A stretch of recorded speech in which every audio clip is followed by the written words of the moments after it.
हाय दोस्तों। तो इस वीडियो में हम लोग बीपीएससी टीआरई 2.0 का लैंग्वेज पेपर सॉल्व करने वाले हैं। तो चलिए स्टार्ट करते हैं। I have so many days good friend. क्या हो जाएगा इसका आंसर? ई। बीपीएससी ने जो जो आंसर लिया है वही आंसर को मैंने आप लोग के सामने लाने का प्रयास की हूँ। ठीक है, चलिए next. I want to build dash very big house, a very big house. Next, which of the following is not a part of garden. Garden का पार्ट नहीं है। क्या क्या नहीं है? फ्लावर है, ग्रास है, क्या नहीं है? वार्डरोब। ओके, तो ये आंसर हो जाएगा ये। Next, which of the following is a part of railway station. Railway station का पार्ट है। देखिए यहाँ पे पूछा था नॉट, यहाँ पे पूछा है पार्ट, मतलब इज है, यहाँ पे नो पूछा था। तो इसका आंसर हो जाएगा, देखिए प्लेटफॉर्म भी है, ओवर ब्रिज है, होता है। अराइवल एंड डिपार्चर भी प्लेटफॉर्म्स रेलवे स्टेशन से ही रिलेटेड है। तो इसका आंसर क्या हो जाएगा? More than one of the above. चलिए नेक्स्ट करते हैं हम लोग। The 6 letter in the alphabet after J will be. मतलब जे के 6 लेटर बाद कौन सा लेटर होगा? हो जाएगा आंसर पी। ओके, चलिए नेक्स्ट। इन अ जू डैश लिव इन केज। मतलब चिड़ियाघर के अंदर, केज के अंदर, चिड़ियाघर में केज के अंदर कौन कौन से रहते हैं?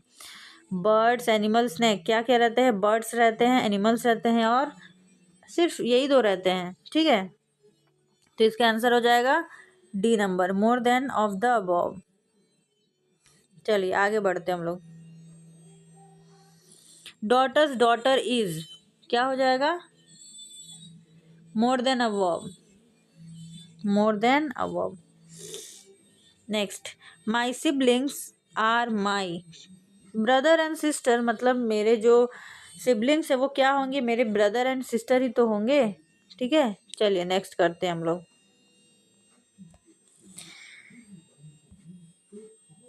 नेक्स्ट, चलिए इंग्लिश तो फिनिश हुआ, अब हम लोग करेंगे हिंदी। ठीक है, चलिए आगे बढ़ते हैं हम लोग। यस,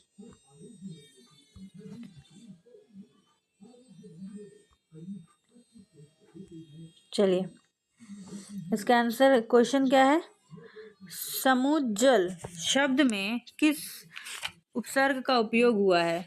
उपसर्ग तो आप लोग जानते होंगे, उपसर्ग क्या होता है, प्रत्यय क्या होता है। उपसर्ग मतलब जो पहले का, पहले जिस शब्द को जोड़कर नया शब्द बनता है उसे उपसर्ग कहते हैं। मतलब शुरू के पहले अक्षर को उपसर्ग कहते हैं और लास्ट के अक्षर को प्रत्यय कहते हैं। ठीक है, तो उपसर्ग पूछा गया, माने समुज्जल शब्द में किस उपसर्ग का प्रयोग हुआ है? तो सम, मतलब सम जोड़ उज्ज्वल। तो जो सम है वो हो जाएगा आपका उपसर्ग। ठीक है, और जो उज्ज्वल है वो हो जाएगा प्रत्यय। तो यहाँ पे उपसर्ग पूछा इसलिए हम लोग सम इसका आंसर होगा। निम्नलिखित, नेक्स्ट, निम्नलिखित में से कौन सा शब्द अ उपसर्ग युक्त है? मतलब अ उसका उपसर्ग होगा, मतलब पहले उसका अ आएगा। तो देखिए हम लोग पहले के अ था, तो आप लोगों को पता है, पता होगा, आप लोग पढ़े होंगे पहले की कक्षा में कि देखिए अ था है, तो इसको क्या बोलते? इस तरह बोलते हैं हम लोग। ठीक है, इसको इस तरह, ये होगा इसका उपसर्ग। ठीक है, आप लोग को लगेगा कि नहीं यही है इसका पहले तो अ आ रहा है तो ये अ हो जाएगा, अ उपसर्ग नहीं। अतः, अतः जोड़ था, अतः जोड़ था इज इक्वल टू अथाह, तो ये तो नहीं होगा। नेक्स्ट करते हैं अनपढ़, तो अन हो जाएगा इसका। अब पूछा क्या है? तो ये भी नहीं होगा। नेक्स्ट क्या है? अनिष्ट। देखिए यहाँ पे अ जोड़ निष्ठ, यानी कि इसका उपसर्ग है अ, यही तो पूछा था। ठीक है, तो इसका आंसर हो जाएगा सी नंबर। ठीक है, चलिए नेक्स्ट करते हैं हम लोग। निम्नलिखित में से कौन सा शब्द आ प्रत्यय युक्त है? यहाँ पे क्या पूछा है? आ प्रत्यय युक्त, मतलब आ होना चाहिए प्रत्यय। प्रत्यय जैसे कि आप लोग को हम बताए हैं, प्रत्यय मतलब होता है लास्ट का शब्द। ठीक है, चलिए इसका आंसर क्या था? सम था। इसका आंसर क्या था? अनिष्ट था। ओके, हम लोग नेक्स्ट करेंगे। कौन सा शब्द आ प्रत्यय युक्त है, मतलब आ लास्ट में आता है। ठीक है, चलिए। धार्मिक, देखिए यहाँ पे क आ रहा है, आ तो आ ही नहीं रहा है। ल में हर से ई आ रहा है। ठीक है, तो ई तो नहीं पूछा है, क्या पूछा है, आ। और थर्ड क्या है, प्यारा, रा, तो आया ना लास्ट में आ, यही हो जाएगा इसका सही आंसर। ठीक है, चलिए नेक्स्ट करते हैं हम लोग। जिसमें दोनों पद प्रधान होते हैं उसे क्या कहते हैं, उसे हम लोग कहते हैं द्वंद्व समास। अव्ययी भाव किसे कहते हैं, प्रथम पद समान हो तो उसे अव्ययी भाव कहते हैं। बहुब्रीहि मतलब इसमें कोई पद प्रधान नहीं होता है। ठीक है, चलिए नेक्स्ट करते हैं हम लोग। जन्मांध शब्द में कौन सा समास है, तो क्या हो जाएगा इसका आंसर, कर्मधारय। इसका आंसर हो जाएगा कर्मधारय। अच्छा, जन्मांध मतलब क्या होता है, जो जन्म से अंधा हो, ठीक है, उसे कहते हैं जन्मांध। नेक्स्ट, स्वर संधि के कितने मुख्य प्रकार हैं, तो इसका आंसर होगा 5। अतियु का संधि विच्छेद होगा अति जोड़ ईयु, क्या होगा इसका सही आंसर, अति जोड़ ईयु, अतियु।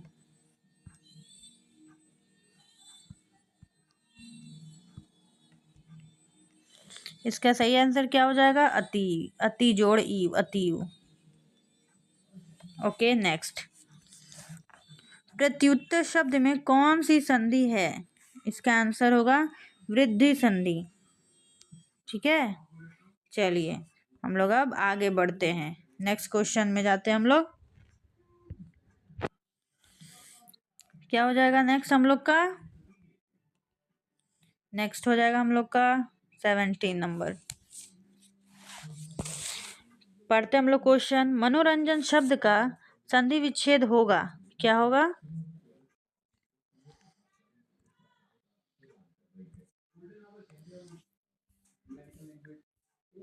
संधि विच्छेद। संधि विच्छेद तो आप लोग समझे ही होंगे, दो शब्दों को जोड़कर नए शब्द बनाए जाते हैं उसे संधि विच्छेद कहते हैं। ठीक है, किन दो शब्दों को जोड़कर मनोरंजन बना है, तो मना जोड़ रंजन, मना जोड़ रंजन को मिलकर मनोरंजन बना है। 18 नंबर, विराम चिन्ह को क्या कहते हैं, विराम चिन्ह मतलब ये वाला जो चिन्ह उसे और क्या कहते हैं, अल्प विराम। ठीक है, नेक्स्ट। हिंदी शब्दकोश में निम्नलिखित में से कौन सा शब्द पहले आता है, मतलब हम लोग हिंदी शब्द को जैसे क ख ग घ आता है, तो इसको इस सीक्वेंस में कौन सा शब्द पहले आता है, ये वाला, ये श या फिर ये श। ठीक है, जैसे य र ल व, तो कौन सा पहले आता है, तो इसका आंसर होगा ये श्रेय, श्रेय पहले आता है। ठीक है, नेक्स्ट 20 नंबर, व्यास शब्द का विलोम क्या है, व्यास शब्द का विलोम है समास। ठीक है, व्यास का अर्थ क्या होता है, किसी चीज को फैला देना, बड़ा कर देना, तो उसको बोलते हैं व्यास। और समास, समास का अर्थ है उसको संक्षिप्त करना, छोटे में समझाना। नेक्स्ट, हिंदी में प्रचलित विदेशी भाषा और उसके शब्द का कौन सा युग्म सही नहीं है, पूछा है। देखिए यहाँ पे ध्यान से देखिएगा, सही नहीं है, हाईलाइट भी कर दिया है, सही नहीं है। तो तुर्की अमरूद, ये क्वेश्चन बहुत बार रिपीट हुआ है, मेक श्योर इसे आप छोड़ के ना आए। चलिए, मगही किस उपभाषा की बोली है, बिहारी। भोजपुरी, मगही और मैथिली बिहारी के ही अंतर्गत आते हैं। ठीक है, जिसे हम लोग ABC बोलते हैं, अवधी, बघेली और छत्तीसगढ़ी। चलिए आगे, पाठक के अवबोध जो सरल और सुबोध बनाने के लिए डैश का प्रयोग करते हैं, किसका उपयोग करते हैं, तो विराम चिन्ह का, ताकि जो पाठक है उन्हें पढ़ने में कोई प्रॉब्लम ना हो, अच्छे से वो समझ के पढ़ पाए, इसीलिए विराम चिन्हों का प्रयोग किया जाता है।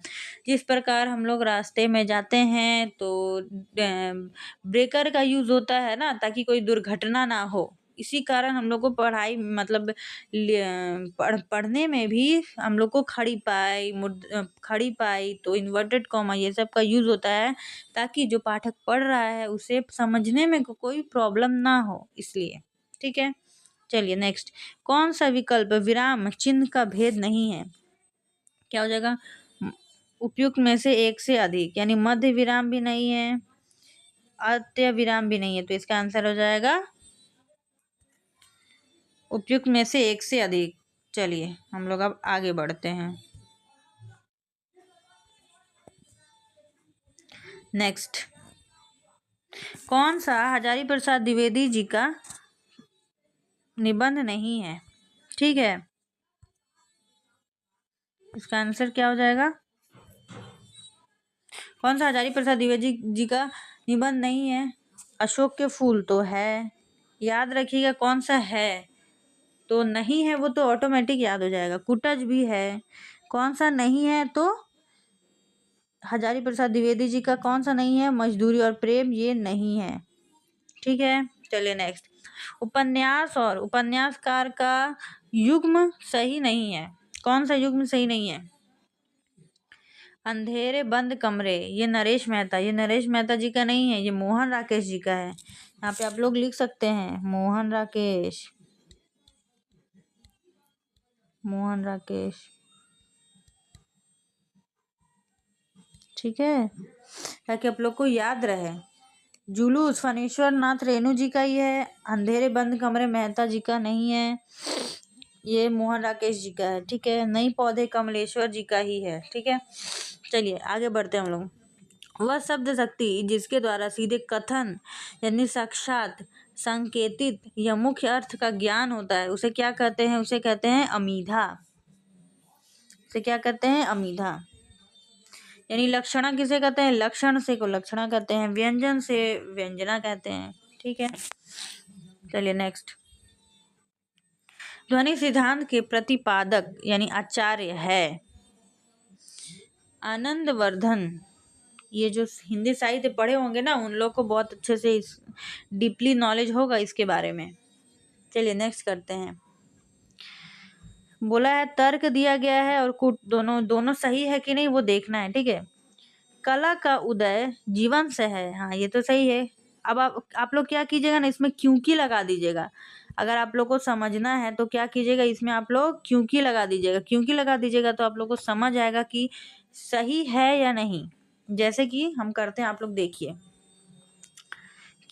कला का उदय जीवन से है क्योंकि कला जीवन को जीने योग्य बनाकर उसे ऊंचा उठाती है।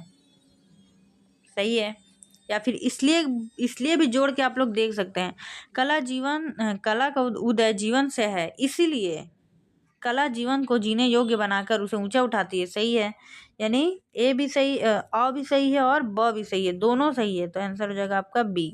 ठीक है, चलिए आगे बढ़ते हैं हम लोग। देखिए सेम पैटर्न का भी उसके बाद वाला भी दिया है, उसी तरह हम लोग करेंगे। राष्ट्रीयता एक पुनीत भावना है क्योंकि परिवर्तनशीलता कभी भी सृष्टि का शाश्वत नियम नहीं रही है। क्यों शाश्वत नियम नहीं रही है? नहीं, नियम है, तो ये गलत है, नहीं रही है ये गलत है। ठीक है, तो इसका हो जाएगा ए सही है किंतु असही है, किंतु ब गलत है। कि देखिए कैसे, राष्ट्रीयता एक पुनीत भावना है, पवित्र भावना है, ये तो सही है, लेकिन परिवर्तनशीलता कभी भी सृष्टि का शाश्वत नियम नहीं है। मतलब प्राकृतिक में क्या बोलते हैं, सृष्टि में परिवर्तन का नियम है ही नहीं, ऐसा तो नहीं है। परिवर्तन तो प्राकृतिक का नियम है, तो ये गलत है। तो इसका आंसर क्या हो जाएगा, ए सही है और बी गलत है। ठीक है, चलिए देखते हैं आगे है कि नहीं कुछ। अभी इसके आगे तो हम लोग का कुछ नहीं है, यानी कि हम लोग का लैंग्वेज पेपर बस यहीं तक था। हम लोग नेक्स्ट वीडियो में आगे का करेंगे। ठीक है, थैंक यू फॉर वॉचिंग।